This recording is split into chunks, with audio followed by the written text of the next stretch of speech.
South ఇండియాలోని అతి తక్కువ ధరలకి రత్నాలను అందించే ఏకైక సంస్థ 6JVR. ఎస్, బ్రేకింగ్ న్యూస్ చూస్తున్నాం. ఇది ఒక బిగ్గెస్ట్ అప్డేట్ గా చెప్పాలి. జనసేన పార్టీకి సంబంధించినటువంటి కార్యకర్తలు, అభిమానులు, ముఖ్యంగా మెగా అభిమానులకు ఇది ఒక గుడ్ న్యూస్ గా చెప్పాలి.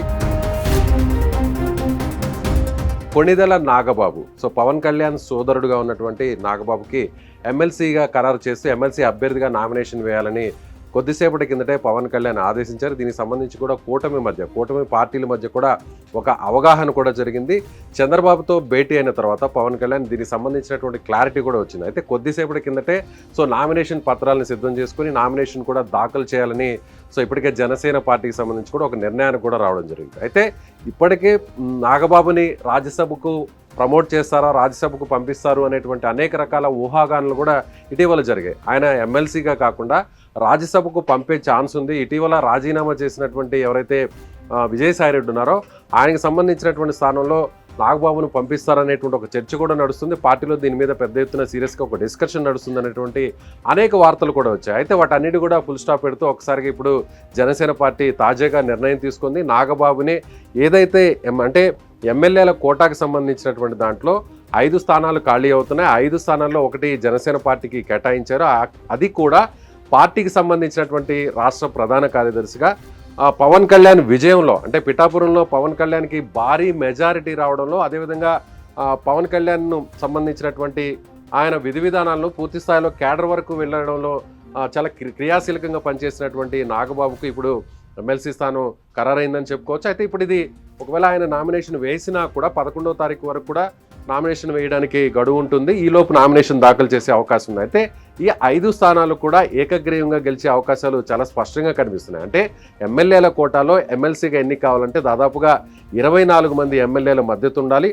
అయితే ఎక్కడా కూడా వైసీపీకి కేవలం 11 మంది మాత్రమే ఉండడంతో ఇప్పుడు కూటమికి సంబంధించినటువంటి వారికే ఈ 5 స్థానాలు కూడా దక్కే అవకాశం ఉంది. మొదటి నుంచి కూడా 3 స్థానాలు టీడీపీకి, 2 స్థానాల్లో ఒకటి జనసేనకు, మరొకటి బీజేపీకి ఇవ్వాలని నిర్ణయించారు. అయితే తాజాగా బీజేపీ మాత్రం విజయసాయిరెడ్డి ఖాళీ అయినటువంటి ఏదైతే రాజ్యసభ స్థానం ఉందో ఆ స్థానం తమకు ఇవ్వాలనేటువంటి ఒక ప్రతిపాదన కూడా చంద్రబాబు వద్ద ఉంచినట్టు తెలుస్తుంది. సో బీజేపీకి ఒకవేళ రాజ్యసభ వెళ్తే మిగిలినటువంటి 4 స్థానాల్లో టీడీపీ కేటాయించేటువంటి వారికి సంబంధించిన నేతలు కేటాయించే అవకాశం ఉంది.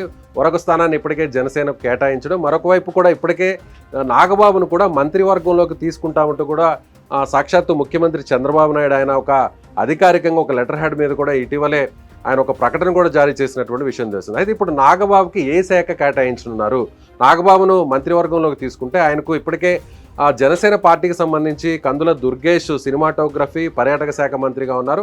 ఆయన వద్దున్నటువంటి సినిమాటోగ్రఫీ శాఖను నాగబాబుకి ఇచ్చే అవకాశం ఉంది. అదేవిధంగా మరొక కీలకమైనటువంటి శాఖను కూడా నాగబాబుకి ఇచ్చే అవకాశం ఉన్నట్టుగా తెలుస్తుంది. టీడీపీ వద్ద కొల్లు రవీంద్ర వద్దున్నటువంటి మైనింగ్ శాఖను కూడా, ఇటు మైనింగ్ శాఖను నాగబాబుకు కూడా ఇచ్చే అవకాశం ఉన్నట్టుగా తెలుస్తుంది. మరొక వైపు పవన్ కళ్యాణ్ వద్ద ఉన్నటువంటి 5 శాఖల్లో ఒక శాఖను ఏదైనా నాగబాబు కేటాయిస్తారా, లేదంటే కేవలం సినిమాటోగ్రఫీ అలాగే మైనింగ్ శాఖను కేటాయిస్తారనేటువంటి ఒక చర్చ కూడా నడుస్తుంది. అయితే త్వరలోనే నాగబాబు మంత్రి కాబోతున్నారు. ఇకపై కొణిదెల నాగబాబు చిరంజీవి సోదరుడు, పవన్ కళ్యాణ్ సోదరుడు, సో నిర్మాతగా ఉన్నటువంటి, సినీ నటుడుగా ఉన్నటువంటి, జనసేన పార్టీ నాయకుడిగా ఉన్న నాగబాబు ఇకపై మంత్రిగా మారబోతున్నారు. ముందుగా ఆయన ఎమ్మెల్యేగా ఏకగ్రీవంగా ఎన్నిక కాబోతున్నారు. త్వరలోనే నామినేషన్ దాఖలు చేసే అవకాశం చాలా స్పష్టంగా కనిపిస్తుంది. సో మంత్రివర్గంలోకి, ఏపీ క్యాబినెట్లోకి నాగబాబు రాబోతున్నారు. ఎమ్మెల్సీగా ఆయన ఎన్నిక కావడం ఏకగ్రీవంగా అనేది ఇంకా లాంఛనంగా మారిందనేది చెప్పాలి. సో ఇటీవల జరిగినటువంటి ఊహాగానాలన్నిటికీ కూడా తెరపడింది. అందరూ కూడా నాగబాబుని ఢిల్లీ పాలిటిక్స్లోకి, అంటే రాజ్యసభకు పంపించి అక్కడ ఢిల్లీ స్థాయిలో బీజేపీకి జనసేనకు మధ్య మంత్రాంగం నడపడానికి కానీ, పార్టీని దగ్గర చేయడానికి కానీ, పవన్ కళ్యాణ్ సోదరుడిగా నాగబాబు ఢిల్లీకి వెళ్తే బాగుంటుంది, ఆ స్థాయిలో ఆయన ఉంటే అక్కడ ఢిల్లీ రాజకీయాల్లో ఉంటే బాగుంటుంది అనేటువంటి రకరకాల ప్రతిపాదనలు కూడా చేయడం జరిగింది. అయితే వీటన్నిటిని కూడా పవన్ కళ్యాణ్ పక్కన పెట్టేశారు. నాగబాబు గారు ఆయన సేవలు ఇక్కడే ఉండాలి, మంత్రివర్గంలో ఉండాలి, ఎమ్మెల్సీగా ఆయన ఎన్నిక అనేది ఇక లాంఛనం అనే చెప్పాలి. సో మీరేమనుకుంటున్నారు? ఖచ్చితంగా కామెంట్ చేయండి. Thank you.